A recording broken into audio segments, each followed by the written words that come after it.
Hi everyone. इस video में हम लोग एएमआरएस का पीजीटी बायोलॉजी जो टायर 2 एग्ज़ाम है उसका पार्ट 1 डिस्कस करेंगे, जो कि 22 मार्च को हुआ था।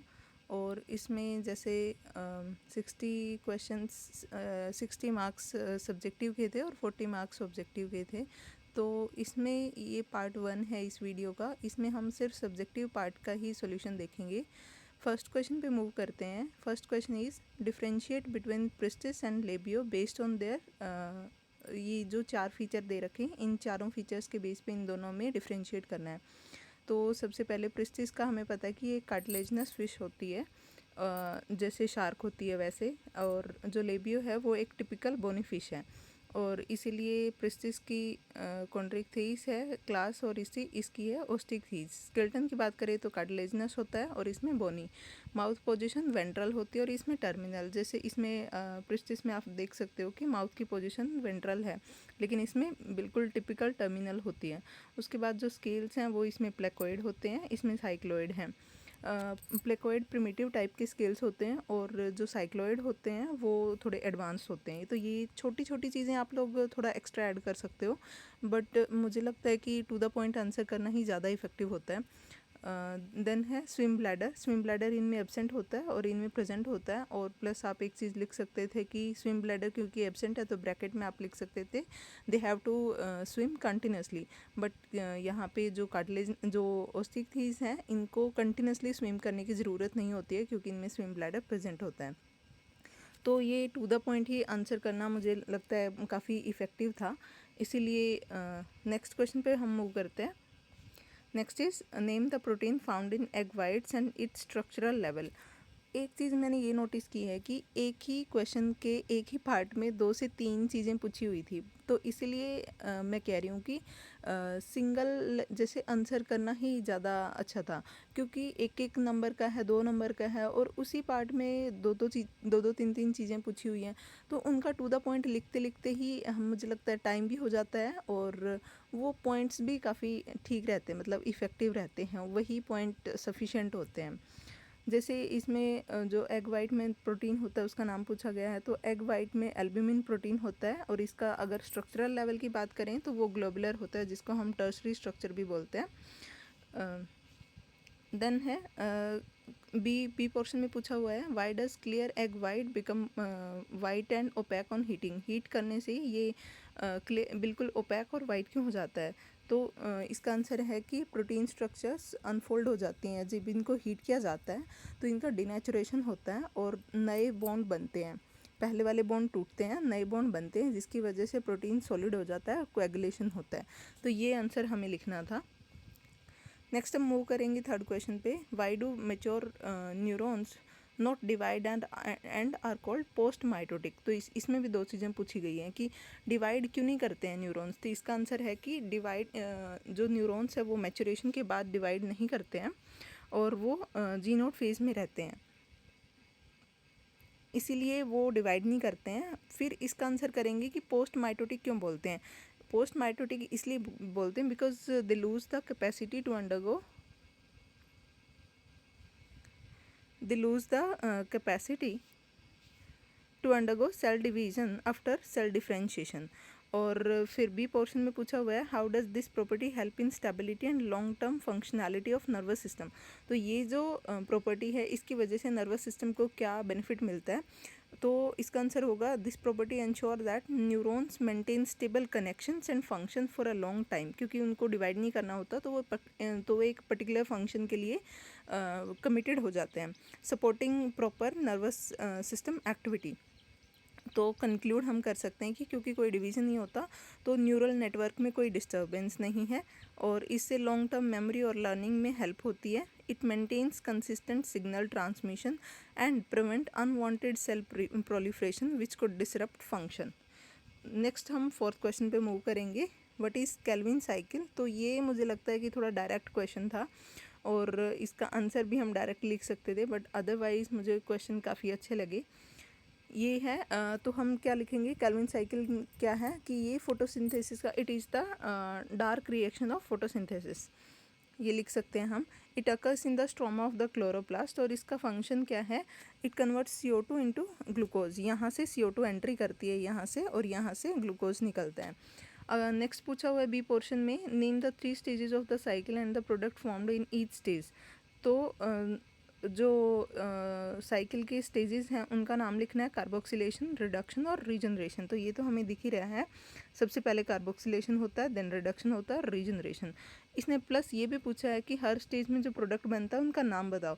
तो सबसे पहले जो हमारा स्टेप होता है उसमें 3-फॉस्फोग्लिसरेट बनता है, देन ये ट्रायोज फॉस्फेट बनता है। तो ये जब 6 टाइम साइकिल चलेगी तब एक ग्लूकोज का मॉलिक्यूल बाहर निकलता है, तो ये चीज़ भी हम लिख सकते हैं। देन रीजनरेशन स्टेप होता है, तो 1 मॉलिक्यूल ऑफ राइबोलोज 1,5 बिसफॉस्फेट ये रीजनरेट हो जाता है, तो ये प्रोडक्ट हम लिख सकते हैं। नेक्स्ट है question number 5। It is name the 2 components of complex 4 which help in synthesis of ATP molecules in mitochondria। और इसका आंसर होगा कि जो ATP सिंथेसिस, जो ATP सिंथेज एंजाइम होता है उसके 2 कॉम्प्लेक्स होते हैं। इसको कॉम्प्लेक्स 5 भी बोलते हैं ATP सिंथेज को। फर्स्ट कंपोनेंट है F0 और सेकंड है F1। तो ये तो हो गया, हमने नेमिंग कर दी। नेक्स्ट है बी पोर्शन में, write down their location and explain how these help in ATP synthesis. तो इसमें क्या होता है कि क्योंकि ये जो कॉम्प्लेक्स है ये माइटोकॉन्ड्रिया की इनर माइटोकॉन्ड्रियल मेम्ब्रेन, जिसको क्रिस्टे भी बोलते हैं, उसमें प्रेजेंट होता है। और जो इसका F0 वाला पोर्शन होता है वो एम्बेडेड, हाँ, जो F0 वाला है वो मेम्ब्रेन में एम्बेडेड होता है, और F1 जो अंदर वाला स्ट्रोमा है उसको फेस कर रहा होता है। तो क्या होता है मैकेनिज्म में, क्या है कि जब प्रोटॉन्स F0 चैनल के थ्रू पास करते हैं तो इससे उस एंजाइम की रोटेशन होती है, which leads to the production of energy. तो इससे क्या होता है कि ADP प्लस इनऑर्गेनिक फॉस्फेट मिलके ATP बनाते हैं। इस प्रोसेस को ऑक्सीडेटिव फॉस्फोराइलेशन भी बोलते हैं, और ये कीमोऑस्मोसिस के इट वर्क्स वाया कीमोऑस्मोसिस। ये चीज़ें हम लिख सकते हैं। जैसे ये मेम्ब्रेन दिखा रखी है, और ये जो है यहाँ पे ये है F0 F1 ATP synthase complex. तो ये जब रोटेट होता है तो ATP की प्रोडक्शन होती है। ओके, देन हम मूव करेंगे नेक्स्ट 6th क्वेश्चन पे। Which WBC are first to respond to injury and infection. तो इसका सिंपल आंसर हो जाएगा न्यूट्रोफिल, क्योंकि ये मोस्ट अबंडेंट WBCs हैं, सबसे ज़्यादा परसेंटेज इनकी प्रेजेंट होती है, ऑलमोस्ट 65%, और ये फर्स्ट लाइन ऑफ डिफेंस की तरह काम करती हैं। बी पोर्शन में पूछा हुआ है, बी पार्ट में, write their distinguishing structural features. तो इसमें क्या होता है कि अलग अलग इसके जो करेक्टर होते हैं वो लिखने हैं। फर्स्ट वन है कि ये मल्टी लोब्ड न्यूक्लियस होता है इसमें, जैसा हम फिगर में भी देख रहे हैं। नेक्स्ट है ग्रैनुलेटेड साइटोप्लाज्म होते हैं, इसीलिए इसको ग्रैनुलोसाइट भी बोलते हैं। शॉर्ट लाइफ स्पैन होता है, हाईली मोटाइल होती हैं, मतलब मूव करती हैं बहुत जल्दी जहाँ पे भी रिक्वायरमेंट होती है बॉडी में।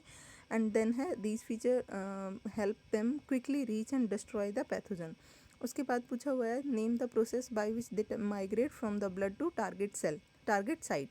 तो इसको डायपेडेसिस बोलते हैं, जिसकी हेल्प से, जिस प्रोसेस की हेल्प से ये ब्लड की जो कैपिलरीज हैं, जो एंडोथेलियम होती हैं, उनसे इंटरेक्ट करके टिश्यू में रीच कर जाती है, टिश्यू में पहुंच जाती हैं। ओके, उसके बाद हम 7th क्वेश्चन पे मूव करेंगे। Right the chemical nature of adrenocorticotropic hormone and cortisol.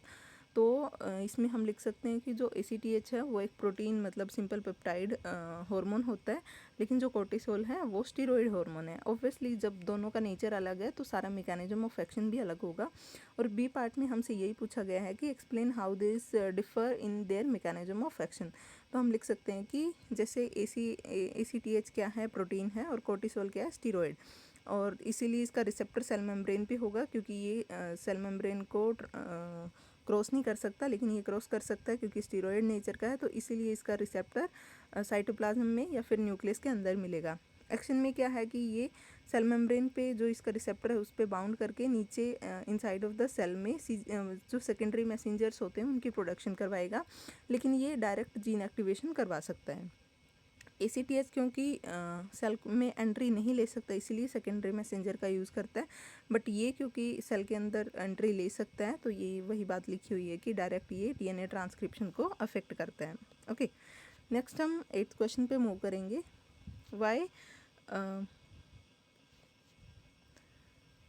Y assisted reproductive technology are called so. Okay, तो इसका आंसर हो जाएगा they are called assisted because these medical techniques help fertilization and pregnancy. B portion में पूछा हुआ है write about 2 such techniques in which gametes are introduced into the female body. तो वो टेक्निक हो जाएगी, first one is artificial insemination और दूसरी है जिफ्ट। इनके बारे में क्योंकि क्वेश्चन ये पार्ट 3 नंबर का है तो थोड़ा थोड़ा हम लोग एक्सप्लेन कर सकते हैं। मैंने कुछ पॉइंट यहाँ पे लिखे हैं, आप जो भी आपको इससे रिलेटेड याद आ रहा था कुछ भी आप लिख सकते हैं दोनों टेक्निक्स के बारे में। जैसे आर्टिफिशियल इंसेमिनेशन में क्या होता है कि स्पर्म इंट्रोड्यूस्ड इनटू यूट्रस। अगर स्टेप्स की बात करें तो सबसे पहले स्पर्म को कलेक्ट किया जाता है फ्रॉम द मेल और द डोनर, उसके बाद इसको प्रोसेस किया जाता है and concentrated in the lab, then sperm is introduced into either the cervix और द यूट्रस, दोनों में से किसी में भी हम इंट्रोड्यूस करवाएंगे। अगर हम इस टेक्निक्स की वर्किंग मतलब फंक्शनैलिटी की बात करें कि कैसे काम करता है, तो इससे क्या होता है कि it increases the number of the motile sperms reaching egg. It helps overcome problems like low sperm count and poor motility. Advantage की बात करें तो ये सिंपल और लेस एक्सपेंसिव होती है, लेस इन्वेसिव होती है और यूज़फुल इन mild infertility case. Second technique की बात करें गिफ्ट की, तो ये है गेमीट इंट्राफेलोपियन ट्रांसफ़र। इसमें क्या होता है कि जैसे नाम से ही पता चल रहा है, फेलोपियन ट्यूब में गेमीट्स को प्लेस किया जाता है।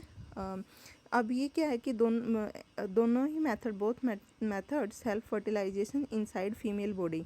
प्रोसीजर की बात करें तो सबसे पहले क्या है, ओवम को फीमेल से कलेक्ट किया जाता है, आफ्टर दैट मेल से स्पर्म को कलेक्ट किया जाता है, दोनों को मिक्स किया जाता है, दे आर इंट्रोड्यूस्ड। जब गेमीट बन जाता है तब इनको फेलोपियन ट्यूब में यूजिंग लेप्रोस्कोपी इनको इंसर्ट किया जाता है, मतलब जो गेमीट है उसको इंट्रोड्यूस करवाया जाता है। तो ये मेन चीज़ें आप लिख सकते थे अगर आपको कुछ भी याद आ रहा है, रिक्वायरमेंट, एडवांटेज, क्योंकि हमें 1.5 मार्क के हिसाब से इस टेक्निक को थोड़ा एक्सप्लेन करना था। उसके बाद हम क्वेश्चन नंबर 9 की तरफ मूव करते हैं। In a plant a smooth surface leaves condition S is dominant to rough surface leaves, okay, and the yellow colored pod condition Y is dominant to the brown colored pods. The inheritance of the leaf and the pod type follows the Mendelian inheritance. तो ये जब line बोल दी कि Mendelian inheritance को follow करता है, सबसे पहले हम क्या करेंगे, जैसे ए पोर्शन में क्या क्वेश्चन दिया हुआ है हमें, what would be the possible genotype of the parent which would result in the following offspring. First one में है 488 smooth surface leaves yellow coloured pod के साथ मिले हैं, प्लस इसके साथ 152 smooth surface leaves but brown coloured pods के साथ मिले हैं। तो सबसे पहले हम क्या करेंगे, दोनों का टोटल करेंगे, 488 प्लस 152 ये आ जाएगा 640, ओके। और जब हम इनका रेशो देखेंगे 488 और 152 में, तो इनका टिपिकल मेंडेलियन मोनोहाइब्रिड रेशो जो हमें रिसीव होता है 3:1 वो हमें रेशो मिलेगा। तो इससे जो ऊपर स्टेटमेंट दी हुई है यहाँ पे, जब हम उसको रीड करेंगे तो क्या पता चलेगा कि सिर्फ एक ही ट्रेट जो पोड कलर है वही सेग्रीगेट हो रही है, 3:1 आ रहा है क्योंकि। तो इससे क्या पता चलता है कि ये जो वाई है, जो पोड कलर के लिए रिस्पॉन्सिबल ट्रेट है, सिर्फ वही वेरिएशन दिखा रहा है, बाकी वेरिएशन नहीं दिखा रहे हैं। प्लस एक चीज़ और, जैसे 3:1 है तो इससे ये पता चलेगा कि जो स्मूथ करेक्टर है एस है वो डोमिनेंट है, इसलिए सारे स्मूथ भी हैं। तो इससे क्या होगा, पोड कलर में क्योंकि 3:1 आया है तो हम पेरेंट्स का एस्टिमेशन लगा सकते हैं, capital S, small S, capital Y और स्मॉल वाई, ऐसे ही दूसरा पेरेंट भी होगा। तो ये हम प्रेडिक्ट कर सकते हैं, okay, genotype of the parents. उसके बाद हम बी पार्ट पे मूव करेंगे। Right the genotype and the phenotype of the offspring if one parent is homozygous dominant and the other is homozygous recessive for both the condition. तो इसमें क्या होगा, जैसे ये स्टेटमेंट में ये चीज़ बोली गई है तो हम वैसे ही करेंगे, capital S S Y Y और small s S Y y में हम क्रॉस करवाएंगे। यूजुअल है जो हम मेंडेलियन क्रॉस करते हैं वही चीज़ यहाँ पे बोली गई है। तो जो ऑफस्प्रिंग का जीनोटाइप वो होगा वो ये होगा S S Y Y, capital S, small S, capital Y और स्मॉल वाई। तो फिनोटाइप कैसा होगा, जीनोटाइप तो हमें पता चल गया ये होगा। फिनोटाइप क्या होगा, all would be smooth leaves and yellow pods, ठीक है, क्योंकि डोमिनेंट होंगे ये करेक्टर तो इसीलिए स्मूथ लीव्स होंगे और येलो पॉड्स होंगे। Then is question number 10th, suppose a gene has the sequence, ये सीक्वेंस दिया हुआ है हमें, फिर बोला गया है स्टेटमेंट में यहाँ पे कि 2 type of the point mutation change the sequence as, ये जो फर्स्ट वन है ये नॉर्मल दिया गया है, सेकंड वन में बताया गया है कि एक बेस डिलीट हो गया है। अब जो डिलीट हुआ है उसको मैंने फर्स्ट वाले में हाईलाइट कर दिया है ताकि आप लोगों को समझ आ जाए, ठीक है। तो जैसे फर्स्ट वन नॉर्मल है, सेकेंड वन में आपको ये इस वाले पोजिशन पे जी नहीं मिलेगा, ओके। तो इसको आप नोटिस करना, सी जी से स्टार्ट हो गया, सी जी जी, और अगले का जी ले लिया इसने, मतलब गैग का ले लिया है इसने, ऐसे ये जी यहाँ पे नहीं है, और ये जो सी जी जी इनका एक बन गया है, ए जी टी इनका एक बन गया है, ओके। सी जी जी, सी ए जी, हाँ, वन बेस डिलीट हुआ है तो उसकी वजह से क्या होगा, इन्होंने पूछा है पार्ट 1 में, what changes would you expect in the polypeptide. तो हम क्या बोलेंगे कि ये क्या है, डिलीशन म्यूटेशन है, डिलीट हुआ है, इसकी वजह से फ्रेम शिफ्ट हो गई है पूरी की पूरी, ओके। मतलब जो ट्राई न्यूक्लियोटाइड है उस चीज़ को पूरा करने के लिए अगले वाले का जो एक बेस पेयर है वो हमने पहले वाले में इंक्लूड कर दिया है to complete this tri nucleotide thing, okay. तो उससे क्या होगा, it will change all the downstream amino acid, ठीक, क्योंकि पहले जो जी सी जी से बनेगा जो इसमें है वो यहाँ पे नहीं बनेगा, सी जी जी में अलग बनेगा, और वैसे ही फर्दर डाउनस्ट्रीम भी चेंजेस आ जाएंगे। तो इसका क्या इफेक्ट होगा, protein will become non functional. B portion में पूछा हुआ है हमसे, name the type of the mutations, ये किस तरीके की म्यूटेशन है। तो दोनों ही हम बोल सकते हैं कि एक पॉइंट म्यूटेशन भी है, मतलब एक ही जगह पे चेंज आया है, प्लस इसको हम फ्रेम शिफ्ट म्यूटेशन भी बोल सकते हैं। फ्रेम शिफ्ट मतलब क्योंकि डिलीट हो गई है इसकी वजह से पूरी हमारी फ्रेम शिफ्ट हो गई है, ओके। नेक्स्ट हम 11th क्वेश्चन पे मूव करते हैं। इसमें पूछा गया है कि an individual has intermittent fever and unicellular organism in RBC.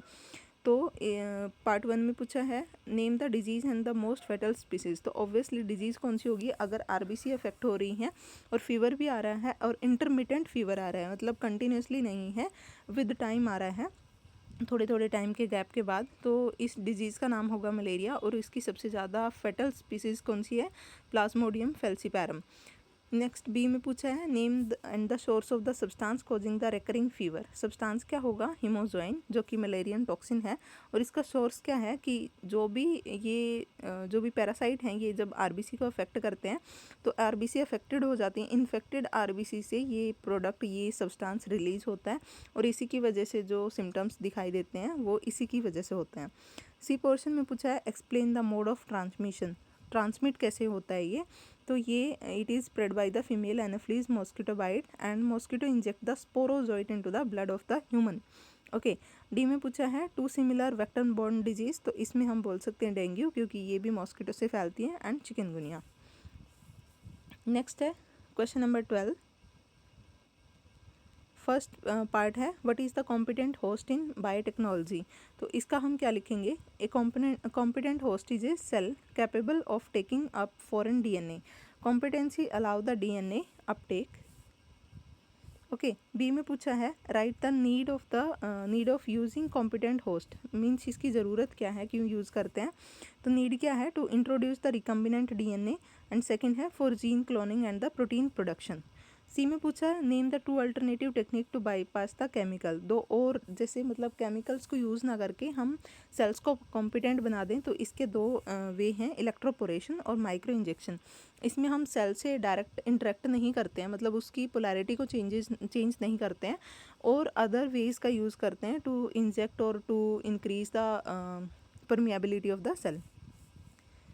Next है क्वेश्चन नंबर 13। इसमें पूछा है, what are the cry genes, write their importance, okay. तो cry genes are the genes from the bacillus thuringiensis, BT बोलते हैं जिसको, दैट प्रोड्यूस इंसेक्टिसाइडल प्रोटीन। और importance क्या है, ये तीनों इम्पोर्टेंस बताई हैं। It is used in the BT crops, provide pest resistance, reduce pesticide use. तो ये इसके इम्पोर्टेंस है। बी में पूछा है explain the mechanism and the condition required. तो दोनों चीज़ें बतानी है। मैकेनिज्म क्या होगा, insect eats the BT cotton toxin in alkaline gut, क्योंकि इसका गट एल्केलाइन होता है तो ये टॉक्सिन एक्टिवेट हो जाता है। It creates spore in the gut cells, तो इंसेक्ट डाइज। और कंडीशन रिक्वायर्ड क्या है कि एल्केलाइन पीएच होनी चाहिए इंसेक्ट गट में, और presence of the specific receptor भी होने चाहिए, ताकि इंटेस्टाइन की जो सेल्स हैं वो इसको रिसीव करें और उसके बाद सेल्स में ये अपना फंक्शन जाके शो करे।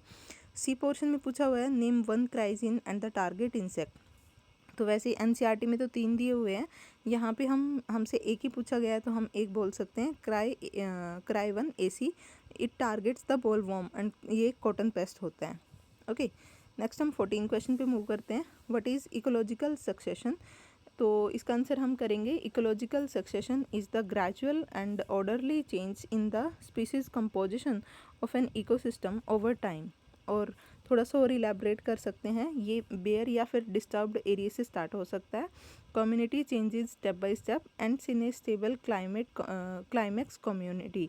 इसमें एग्जांपल हम दे सकते हैं, जैसे लाइकेन सबसे पहले ग्रो करेंगी, देन ग्रासेस, देन ट्री, तो ये पूरा एक क्लाइमेक्स बना देंगी, पूरा एक सिस्टम बना देती हैं।